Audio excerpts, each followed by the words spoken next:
chairs.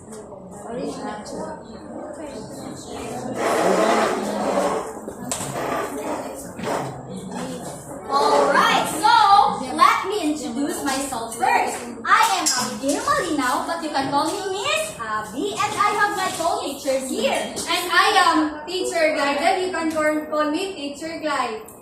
So let me introduce you our co-teacher. Good afternoon, everyone. I am Maylita Pinit, and you can call me Miss Mai. Hi everyone, I am Roslyn Grace Leones, but you can call me Miss Lee. Good afternoon everyone, I am Charlotte Manigas, but you can call me Miss Sha. So, before we start, I encourage everyone to please stand for our prayers. Let us root ourselves in the holy presence of God. In the name of the Father, and of the Son, and the Holy Spirit, amen. Dear Lord, guide our minds and hearts as we begin this class. Help us to learn and grow, to listen attentively, and to be open to new ideas. Grant us the focus and strength to succeed, and the humility to learn from our mistakes. Amen. In the name of the Father, and of the Son, and the Holy Spirit. Amen. So, you may now take your seat. Is everyone feel okay right now? Yes. Okay. So, before we proceed to our discussion, I have prepared a classroom rules. So, our classroom rules stands for follow. From the word F, focus on learning. Can you please read everyone? Pay attention to your teachers and classmates. Stay on task during lessons. Okay, if we speaking in front, you may pay attention to us. Next is O. Obey instructions. Can you please read everyone? Follow the teacher's direction promptly and respectfully. Okay, you should follow the teacher and respect. Next is L stand for listen carefully. So can you please read everyone? Be attentive when others are speaking, whether research, your Okay, your attention should be in your classmates if they are talking or in your teacher. Next is L. Leave things tidy. So can you please read everyone? Keep your workspace clean and respect classroom materials. Okay, if you have used something from classroom or your things, you should arrange it properly. Next is O. Offer kindness. O stands for be polite and considerate to everyone in the classroom. Okay, you should be considerate to even though your students or teacher. Next is work together. Okay, can you please read everyone? Cooperate and support your classmates to create a positive learning environment. Okay, you should support each other. Have? Hooray! You feel good? Why? Yes. You feel good. Now, who wants to play a game? Me. Let me see the hands of students who want to play a game. Okay. Hey, good afternoon once again. How are you feeling today? Are you feeling wow or looking wow? Okay, but before we start our game, so Miss Secretary, who's absent for today? Secretary.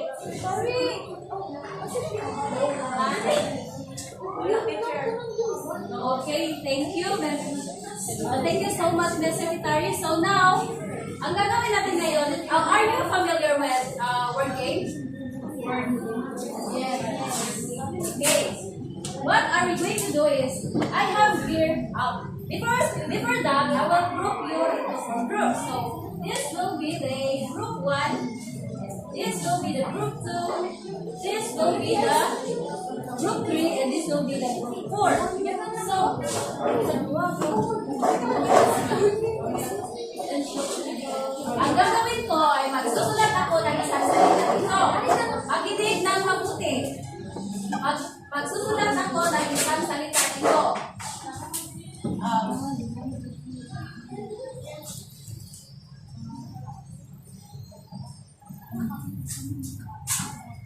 Now, nakikita niyo ba ang isinusulat ko dito? Yes! So, ang gagawin ng bawat grupo ay kung ano ang nakikita niyo sa panghulihan lista ng aking salita, ay gagawan niyo ng sarili niyong salita. At kung sino grupo ang may maraming nabuong salita or may maraming nagawang salita, ay siyang panalo. So, are you ready? Yes! When the time starts, I have your time 2 minutes, and then after 2 minutes, time is up. Para minhan ng salita. Where is the group 1? Group 1, group 2, group 3, group 4. Are you all ready? Yes! The time starts.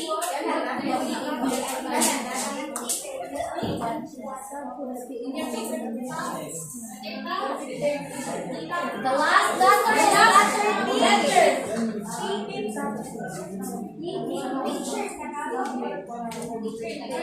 Tagalog or English?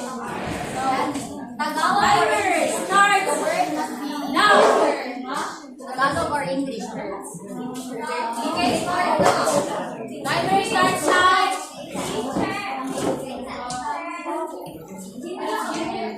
The time is running.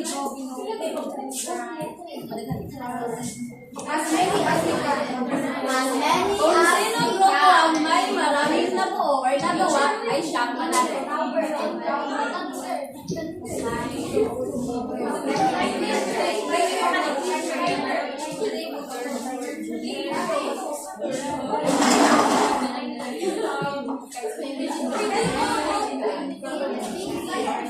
Waterfalls.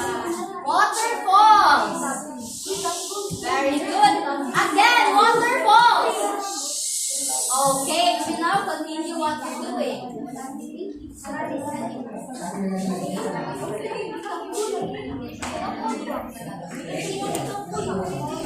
1 minute more.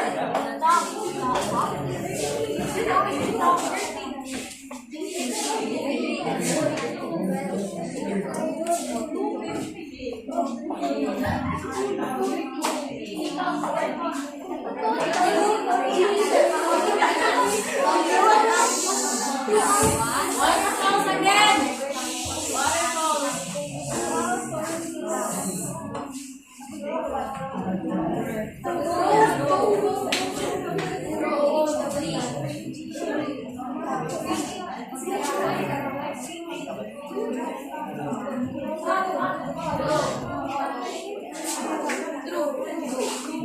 Left 10 seconds. 15 seconds left. 10, 9, 8, 7, 6, 5, 4, 3, 2, 1. Hands up. Hands up. Ball pens up. Now, pass your paper. Pass your paper.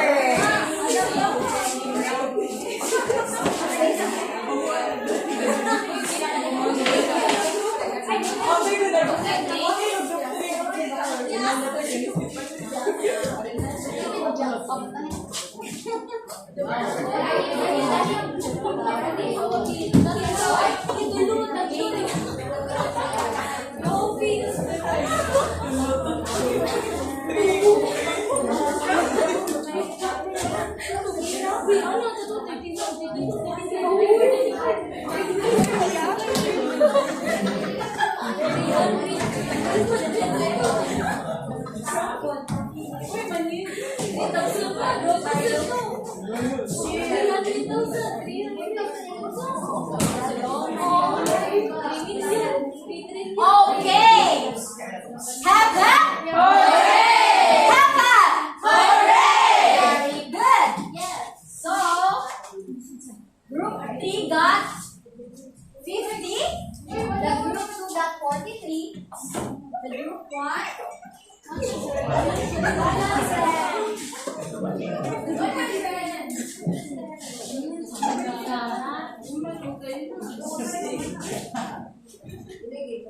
The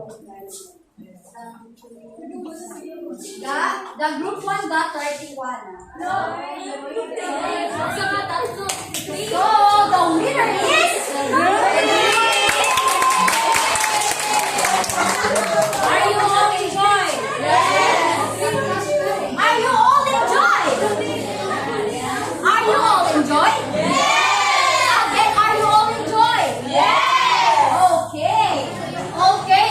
When I say stop, sit properly and keep all your things unless it is related to our discussion. When I say look, just look at me and on the visual. When I say listen, just listen to me if I am talking. Okay? Did you understand? Yes. Okay, very good. So, our topic for today is all about phonemics in mother tongue.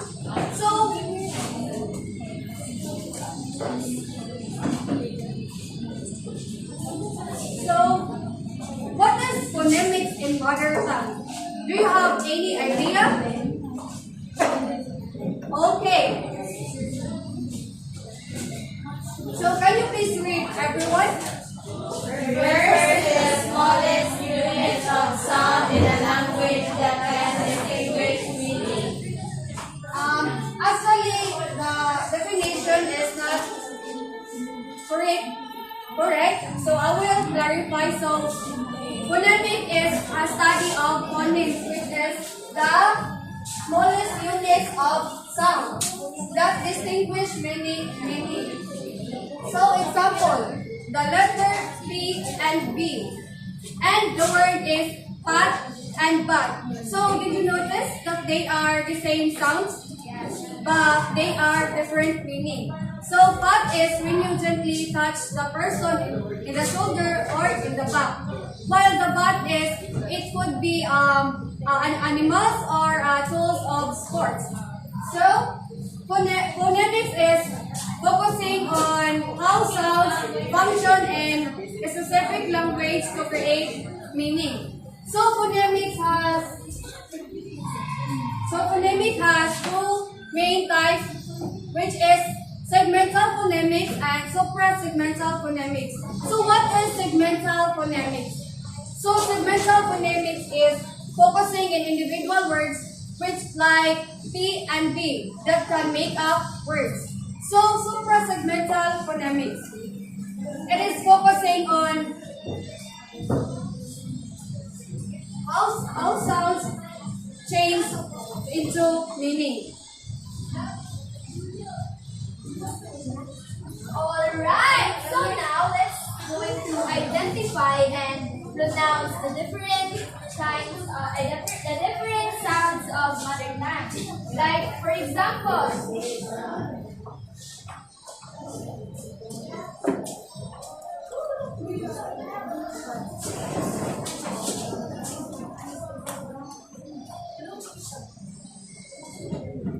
okay, please read. Cat sat on the mat. So, who is on the mat? The cat. And what is cat doing? Sitting on the mat. So, have you ever observed that the cat and sat they have the same sound? Yes. Okay, so now who can give me another example of that? How the same sound of the cat sat on the mat? Okay, JB, stand up, please.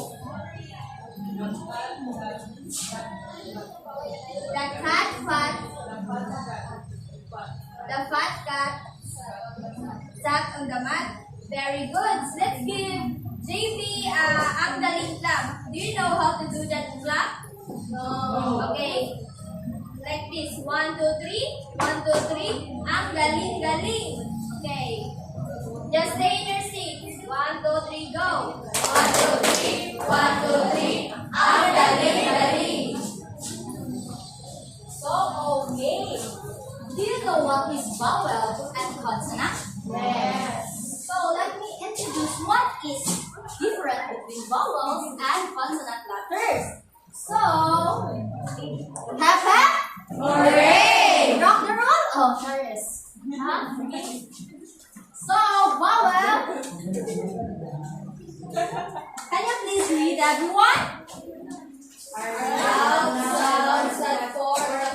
of each syllable. The use, pitch, accent, volume, and duration of differentiate their sound.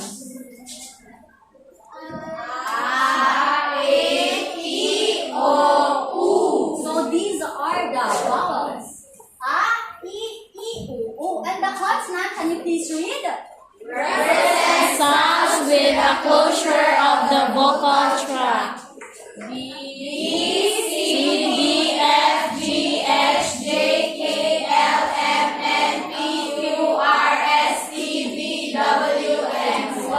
So, I have an example here. Zebra. It's also have this Z. I forgot. Sorry, my fault. It's okay. So, can you identify where is the consonant in the vowel? TP. It is the TP. And what about the vowel? Okay, can you please read? So, what is the sound of that letter P? What about the A? P. And when you read it all? Okay. And the next one is sound of the letter L. This one? This one. When you read it all? La. Okay. La.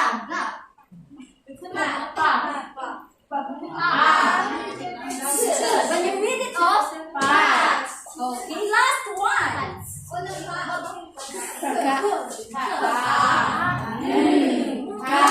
So where is the vowel? The consonant? Very good. Let's give ourselves a 5 claps. 1, 2, 3, 4, 5. Okay. So hep. Hooray! So now you already know what is phonemic and phonemic. So now let's move on to phonemic awareness. So what is phonemic awareness? Please read everyone. The ability to hear, identify, and manipulate individual sounds. So phonemic awareness is the ability to hear, identify, and manipulate sounds. So in phonemic awareness, there are 5 key aspects. So the first one is identifying.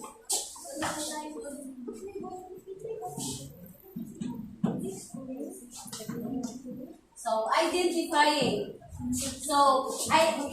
In identifying, meaning we recognize individual sounds within words. Like for example, the word cat. We recognize the word cat. And then next we will identify the sounds of this word. So what's the sounds of letter C? Ka. Ka. What's the sounds of letter A? What's the sounds of letter T?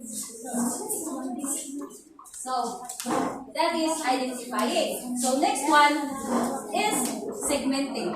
So in segmenting,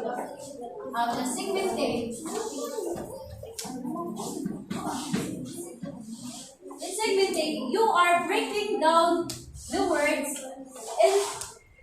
into individuals. So, like for example here, the word cat, you are breaking down. So, the word cat, it means magiging ganito na siya. That is segmenting. And the third one is the blending.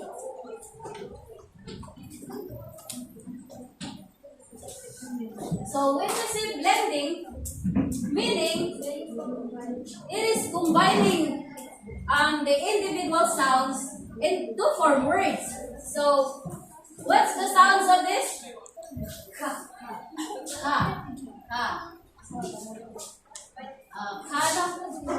What's the sounds of this? What's the sounds of this? Sa. So meaning magiging what word will Cat. the word cat. So that is blending. So when we say manipulating, the fourth one is manipulating. So in manipulating, manipulating, the word here cat, from the word manipulate, we will replace the initial letter. So the initial here is letter C. We will replace it into letter A. M. So what word will became? It will become math. That is manipulating. When you say manipulating, we are replacing the initial. So the last one is rhyming. Rhyming. So in rhyming, you are writing a words that rhymes together. Like for example, the cat sat on the mat. So the word cat rhymes the word mat. That is rhyming. So these are all are the 5 A aspects of phoneme awareness. Okay, so when I say to infinity, you say and beyond. Okay. To infinity And beyond. to infinity. And beyond. Okay, so please read the board. A single phoneme, the smallest unit of sound in a language, can dramatically alter the meaning of a word. Okay, exactly. So even a tiny change in pronunciation can make a big difference. So I have here an example. What have you noticed from my example? Can you see the difference? Yes. What? What? Okay, very good. So think about the cat and the hat. They are very similar, right? Yes. Yes. So their difference is the cat starts with the letter K, and then the hat starts with the letter Sh. So cat contains 3 phonemes. So the cat contains 3 phonemes, which is K and A, then T, which makes the word cat. So when we change the K sounds into K sounds, you can make the word hat. So cat refers to a furry animal, and the hat refers to a head covering. So can you see the difference of the meaning between the 2 words? Yes. Okay, very good. So it's just the same from the sheep and the shark. So now, who can give me an example of phonemes? You can raise your hand if you want to answer. Okay, please stand up. Fat and fat. Okay, very good. So let's give Jana a love clap. So, do you know what love clap is? No. Here it goes. 1, 2, 3. Oi. 1, 2, 3. Oi. Love. Okay. So let's do it. 1, 2, 3. Oi. 1, 2, 3. Oi. Love.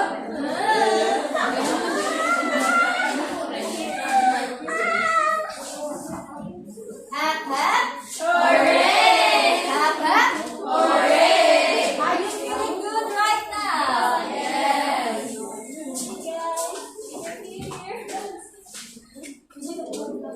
Okay, so why phonemics is important in reading, writing, pronunciation, and understanding. So, in reading, it is decoding words by recognizing the sounds into letter. Then the writing is the words it could be correct throughout by sounds. Next is pronunciation. Saying words correctly by better understanding. And in understanding, recognizing how sounds changes meaning into words. So, have, Hooray! So everyone, do you want to play a game? Yes. Let me see the hands for those students who want to play a game. Okay, seems like you all want to play a game. So, in our game, the class must be divided into 4 groups. So, let us count.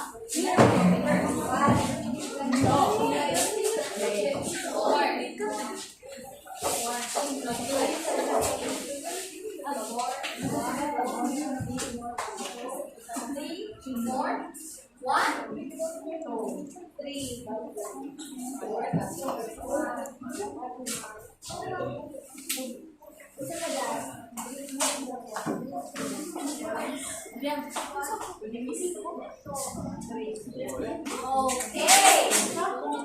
When I say good, you stand up.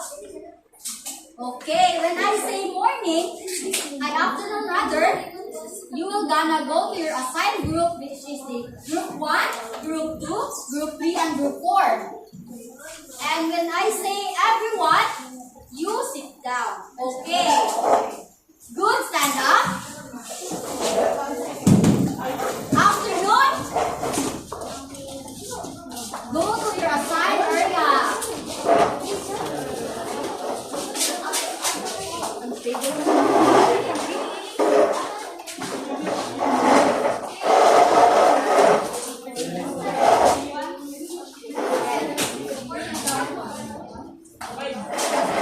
When I say everyone, sit down.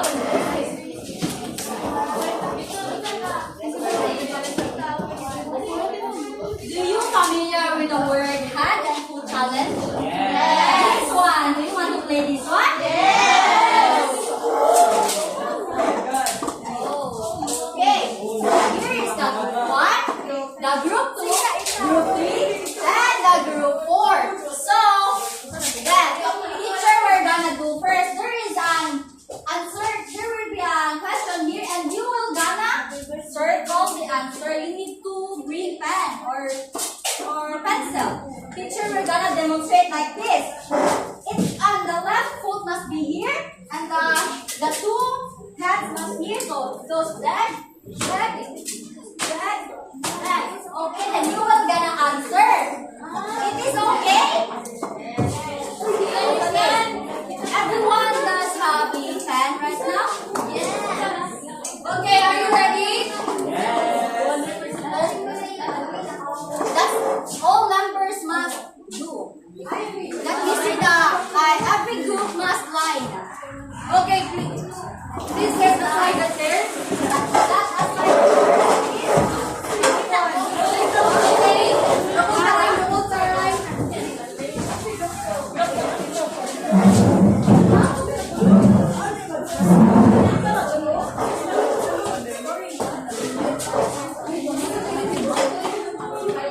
Okay. Let me see the group 1. Where is the group 1?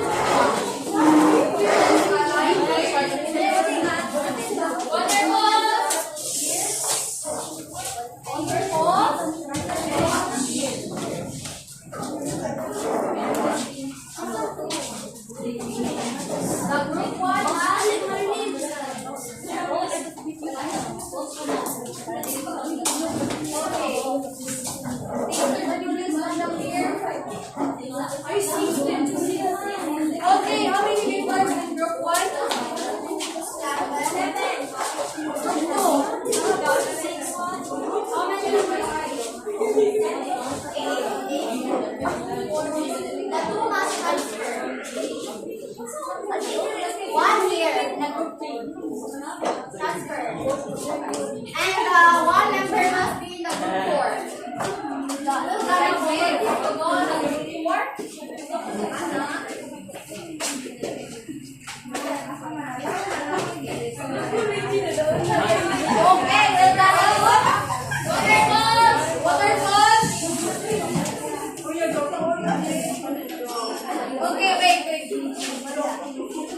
Okay, try now. And 4, 3, 2, 1.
Okay.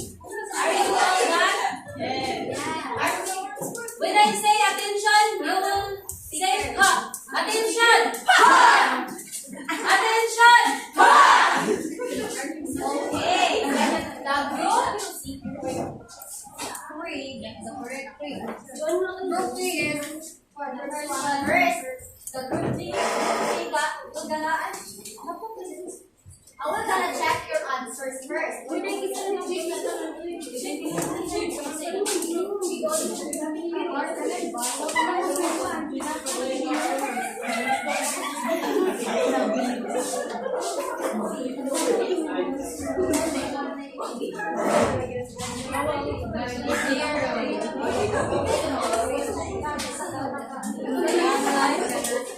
Everyone, you may now say, go back to your seat.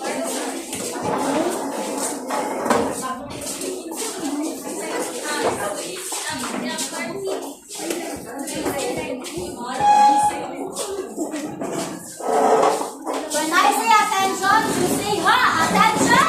Ha. Attention. Ha. So everyone, do you enjoy the game? Yes. Do you enjoy the game? Yes. Okay, the teachers gonna check the answers. So the group 3, Mr. Race, but let us check your answers first. The group 4 got 8/10. The group 3 got 5. At least, the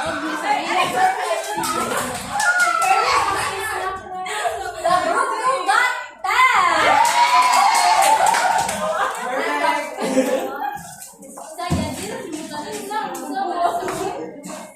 The group 1 got 6. So, our is the group 2.